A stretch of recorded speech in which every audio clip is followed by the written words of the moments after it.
I'm trapped in a 6-inch by 3-inch cell.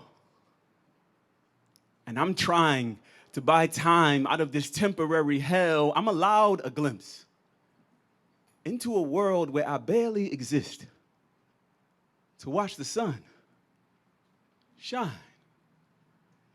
And every time my heart gets weak to the rhythm of every beat of us only being allowed to speak twice a week for everything else, I write letters.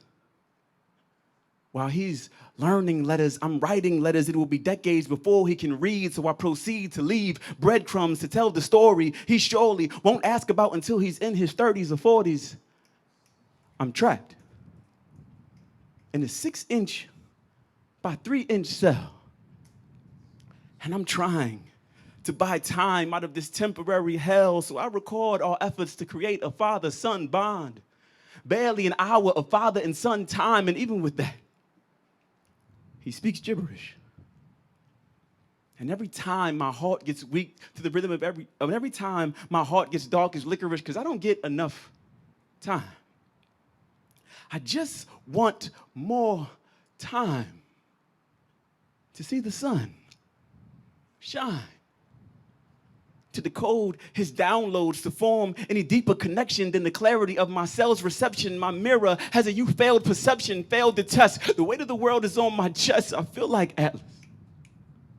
Shoulders holding the globe, no one to hold my hand as I walk alone on this road. If I get emotional and explode, I get sent to the hole to explore my mind till my reality arose. The last time I was left in darkness for 2 years, wishing I could conjure up a lawyer to untether this stormy weather and stand in place for me and plead my case for me, but I can't afford the legal fees, and I can't represent myself unless I speak legalese, so frequently I'm about to implode.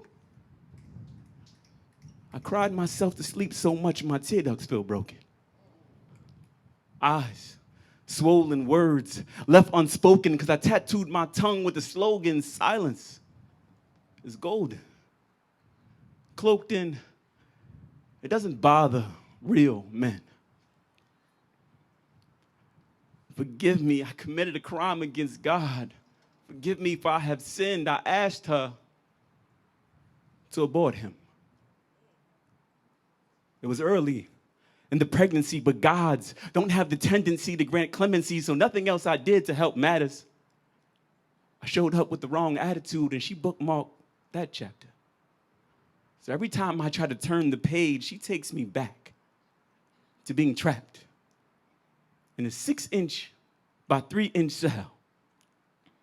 And I'm just trying to buy time out of this temporary hell. God doesn't make mistakes. So it makes sense that she doesn't feel the need to do a double take on her judgments, and my begrudgments don't matter anyway. Gods show no appreciation, but appraise my value at a just DNA. I'm just present at the scene like forensics. I'm just an appendage that can be cut off any given Sunday and totally removed out of my son's days. So I'm fed appetizers until I have no appetite to even be a father or a father figure, no value unless I'm making 6 figures and addicted to being her nigga. Go figure.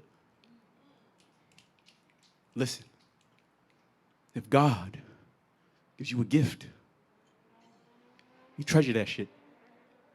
Don't question that shit. Ain't no equality out this bitch. If God says you're only allowed to see your son twice a week, you sit and you wait patiently and you be happy with your crumbs.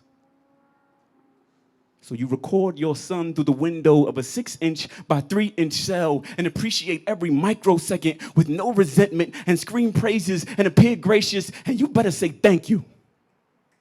Gladly. At least you're allowed to be Facetime daddy. The black woman must be God, because God giveth and God taketh away.